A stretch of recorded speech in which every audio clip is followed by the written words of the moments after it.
Okay, hello and welcome to Jesus and Juliet. We are here with our very special guest, Elizabeth Bernhardt. And is that how you say her last name? Yeah. Okay. I was like, wow, I have not said her last name in forever. I know it's not Gregory anymore. Okay. Yeah. I was like, whoa. We actually went to elementary school together. Did you know that? No. Yeah. You went to Caseric, didn't you? Yeah. Yeah. Oh my gosh. Yeah, you don't remember that. High school. I know, it's a very long time ago. We went to elementary school together That's and high school. Mm-hmm. And so we somehow ended up both in Theaterland. I'm Elizabeth Bernhardt. And so I'm just going to kind of try to get into Laura's journey a little bit. Do you say Laura or Laura? I keep saying Laura. Yeah, I got it. Good. I'm glad we're meeting each other today. This is good. Okay. Okay. So let's see. Okay, my first question is going to be, since we're crossing faith and theater together, my first question is, when did you first know Jesus or become a Christian? From birth. There you go. So I was raised Catholic. Mm-hmm. So I would say, yeah, it's just ingrained in you. I remember relying on him, getting in trouble at home, and I would go into my room and I'd get on my knees and I'd be like, God, blah, blah, blah, blah, just really relying on him at a young age to help me through situations and stuff like that. But yeah, I've definitely, when you're Catholic, you get baptized as a baby, you're going through the whole process. And kind of, I think one of the moments that I did it on my own, without my parents sending me to church and stuff like that, was probably in high school when I started attending. I actually started going to an Episcopalian church with some friends, one of whom you know. Oh. And because my parents had kind of stopped going and I wanted to continue going, so cool. I went with them. Yeah. Sweet. Okay, so then companion question. So what first started your love for theater? Man, that was right my freshman year in high school, because I'm pretty sure whatever elective I wanted to sign up for was taken. Oh, I don't remember. Very moving. When I think back, I think, wow, there were so many hints of that. I loved putting on shows for my family. We would always do little, when you're kids, mm-hmm. When my friends would come over, because I was an only child. So actually, no, I did magic shows when I was younger. But I always wanted to perform. I did do dance and stuff like that. And so the performing part of me was always there. But yeah, it was, I remember it was just well, I'll try it. I also went to a Catholic school for my middle school years, and we didn't really have the arts. Mm-hmm. So I didn't have a whole lot of exposure except for anything that my parents had put me in outside of school. Yeah, I auditioned freshman year. I need to stop shaking the table. I auditioned freshman year for Our Town. Made it in. Yeah. Okay. Do you remember that? I remember when Our Town happened. Yes, that was my very first show. I played Cy Crowell, a boy. Yes. And there it all started. Yes. And there it was. Oh, goodness. Yeah. So that's when it started. Cool. Yeah. So what was it about Our Town that gripped you, or being in or what was it? I mean, is that what gripped you, was being in Our Town? Or? It's the people, right? Mm-hmm. I think that's a huge part of theater. It's what I see in my own students and what I kind of felt when I was at, we went to Bowie High School in Austin. When I felt when I was at Bowie was that family that you feel. And I think that I was like, oh, this is where I belong. Because we were a military family and we moved around a lot, I had to make friends quickly, but I never felt at home. I did in Alabama for a bit. I was getting older, and I was really sad to leave Alabama because I had so many friends there. When was that? That was fit into the timeline. So that was I was in Alabama from 6th grade through 8th grade. Okay. But 6th grade, or half of 5th grade. We moved in the middle of 5th grade year. So half of 5th grade, 6th grade. But 7th and 8th grade is when I went to Catholic school. And that is when I just really felt like I had solid friendships. And, I was on the cheerleading squad and doing all these things. And I remember coming back to Bowie and kind of being excited because we moved back. My dad retired. I was going to be going to the school for all 4 years, which was like a huge deal to me. And I remember thinking like all my friends from elementary were still going to be my friends. Oh, yeah. Like not realizing that they had all grown up too and that they had their own friends and that they were very different. Like middle school years are just, you find yourself a lot or I don't know, you just become a different person in middle school. And so I got to high school and it was, huge compared to my tiny middle school. Mm-hmm. And I didn't know anyone. Like I recognized people, like if I saw you, I'd be like, I recognize her. Yeah, but not enough to where I felt like I could be anyone's friend. Like they didn't either remember me or anything like that. And so I really was looking for kind of a home base. And I think I felt that. I think the thrill of performing, 100%. There is nothing like, rehearsals and getting ready for the show and, opening night and stuff like that. So obviously I was very much in love with that type of thing. But yeah, I definitely felt like at home and ended up staying in the program for 4 years. So Yeah. Yep. That's awesome. Okay. So then after that, after kind of discovering a love for theater, then what was your next step? We, in senior year, did a senior directing program. And you're probably going to hear me talk a lot about Bowie just in this podcast or Bowie Theater, Betsy Cornwell, because that, I think, is what changed my life. It wasn't necessarily my college experience, which we'll get into, but senior year, we had a directing program. And I really enjoyed directing. Mm-hmm. I loved to be on stage and I loved acting, but there was something about it where the nerves would get to me so bad that I almost didn't enjoy it, which is a contradiction because I just said I enjoyed it.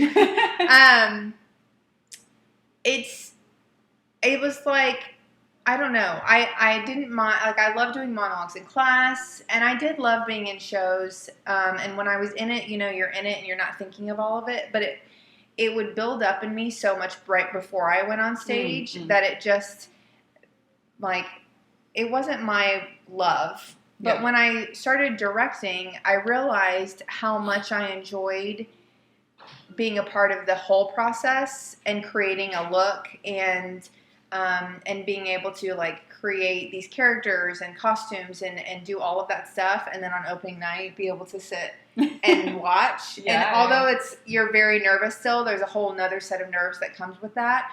But it's nice to just be able to be like this, and enjoy what you created. See the product. Yes, to see the product. Yeah.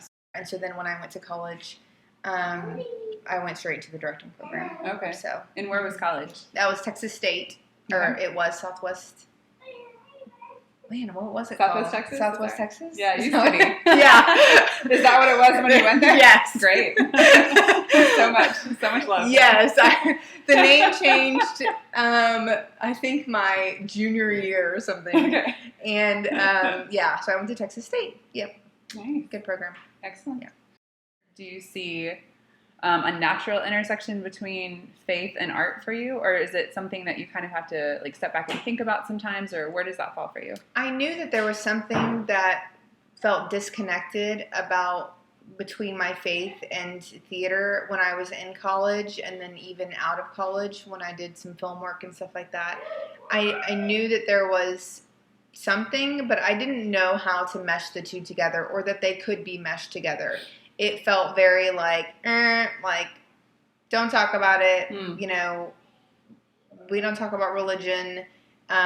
You do what's needed of you, or you don't get hired again. Mm-hmm. And a lot of that came from the film world, but more than theater. Okay. Yes. I really got turned off of film world. That's a whole other thing.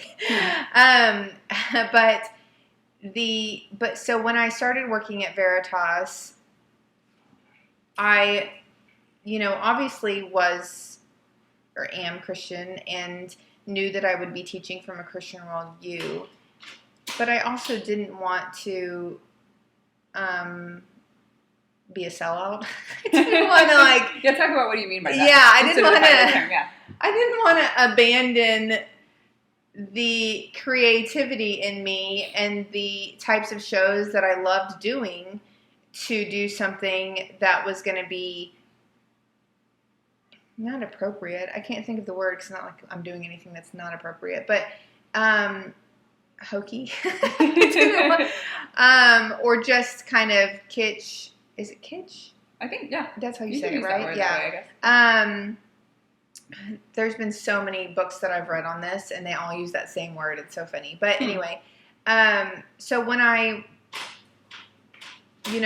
needed to mesh the two, I was really hoping that I was going to be able to. I was really hoping that the school was going to let me do some of these shows that were a little bit darker.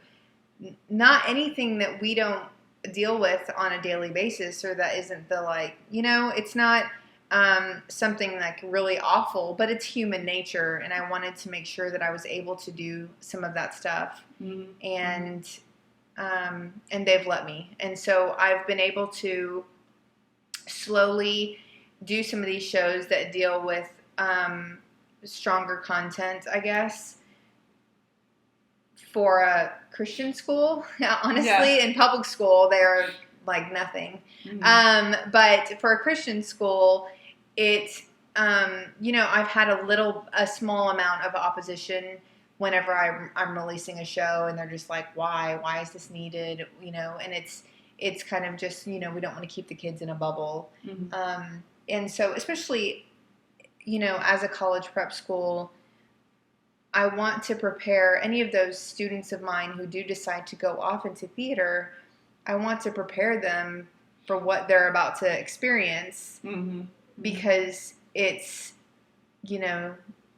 not Christian. It's not all like from a Christian worldview. It's just very different. There's very different topics, and I know one of the things, and we'll kind of talk about this whenever I talk to you about your journey, but when you have to audition for a show, and that's required of you, it's required of you to audition for every show generally as an acting major. I think honestly it was required of me, and I don't know that I did it, but I know that as an acting major, it's required of you to audition for every show. And so what does that look like when you're a Christian and that show is Rent or something? Do you know what I mean? What does that look like? What are you going to have to say something to the director if you're cast, or do you not go through the casting process? Do you tell them beforehand? And so it can be a little bit hairy in that sense. Yeah. Back into the discussion. So you said it sounds like it was really important to you to want to prepare your students because of your own college experience. So I wanted to hear a little bit more about that, if you're willing to share. You just see all sorts of characters. It's loud. Everyone is just kind of really big and crazy. Are they all singing and performing? Yeah, singing and performing. Yeah, for sure. And when you are in that, it's so much fun and you love it. But when you're an outsider looking in, and I actually am an introvert. I was very, very shy, like painfully shy. And so it was a little like, this is kind of crazy. And then you hear about there's a theater fraternity. And don't remember what that's called either. I know, I can't remember now too. I should know too. What is it called? No. I don't remember. It'll come to me later. Yeah. And I wasn't a part of that, and everyone was kind of joining in on that, but I knew that I couldn't because I had, to work, and I didn't live on campus. I lived at home. So that presented another kind of thing. And so I remember them talking about like breaking into each other's dorm rooms and doing crazy antics, and there was all this craziness, and that was not me whatsoever. I think it's good for students to live on campus. I think that I missed a huge chunk of the lifestyle of being a student because I didn't. So I lived at home my freshman year, and then I moved out into an apartment the following year. And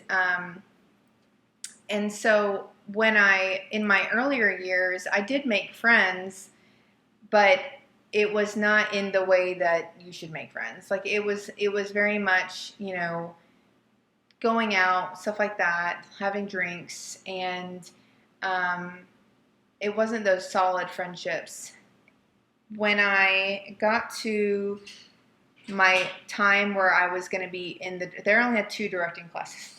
That was their directing program. Aw, and that was your major. That was my major. Okay. And so basically you took the kind of core classes like theater history, acting, beginning acting, movement, things like that, dramatic theory and criticism. But the classes that were for my specialization were 2 directing courses that were 1 semester each out of all 4 years. So when I got to those classes and those kind of upper years of my, college career, that's when I started to form some friendships that I still have today. And so it just took a while. It was kind of a longer process, and I kind of made friends here and there. It wasn't the whole kind of group aspect that you had in high school, and I really, really missed that. I missed being a part of a group. And so when I do have students that want to go off to the bigger universities, I have had a couple of students go off, and one, she's still there, and I probably will end up bringing her on here. Her name is Megan. She's amazing. She's done so well at becoming really involved, being a leader in some groups on campus, and just doing all the things that I never did. And so yeah, it was, I don't know, it was just very disjointed. It wasn't the family feel. APO. Yes. Alpha Psi Omega. Alpha Psi Omega. Alpha Psi Yes. Omega. Just got When it. I said disjointed, that's what you thought of. Sorry. Disjointed. Oh, yes. Letters. Alpha Psi Omega. Sorry. Total interruption. Student doing yes, well. it was disjointed, just like that. Yeah, it was just messy. It felt messy to me. I don't know what it was about it, but I had a really rough time. I don't even know that I really did a good job describing. No, I think that it was, so the theme I'm hearing is mostly, just kind of loneliness and a bit of, it seems like what drew you into theater in high school was the community aspect a lot. And then in college, that wasn't there for you. Right, exactly, yeah. I didn't have any of that. And I think that's part of what I enjoy about teaching now is it's that feeling again, even though I'm an adult. I still feel that, about my students. And now you're the leader. Right, yeah. And so, exactly. Yeah, you're the leader and you have the group. Yes. It's like college. Yeah, exactly. Yeah, and I want them all to kind of find their home within that group. And so I think it's more like those are the type of things that I talk to them about, not the different kinds of people or the, the partying or anything like that. It's more that, be involved, find your place, and if that means that you go to a smaller school, then awesome. Some of them do go off and they go into theater programs that are at smaller schools, and immediately they are just swept into this, into their home, and they are always getting roles, and they just know everyone, and it's really, really great. And I think that's the kind of person I was, but I ended up going into a big school. And I remember I always used to sign up for the classes that had 200 people in them, which was the opposite of what I should have been doing. Yeah, but I was thinking I want to be inconspicuous. Well, yeah, Please the let me. introvert side. Right, I wanted to hide, but my learning style did not do well with that. I should have always been in smaller courses or smaller classes. But anyway, yeah, that's a whole nother thing. No, that's interesting. Though. Yeah. Okay, we are going to end that episode there. Thank you so much for listening. Or if you're watching on YouTube, thank you so much for watching. You can locate me on Instagram at Laura Dahl Kennedy, and I look forward to hearing from you.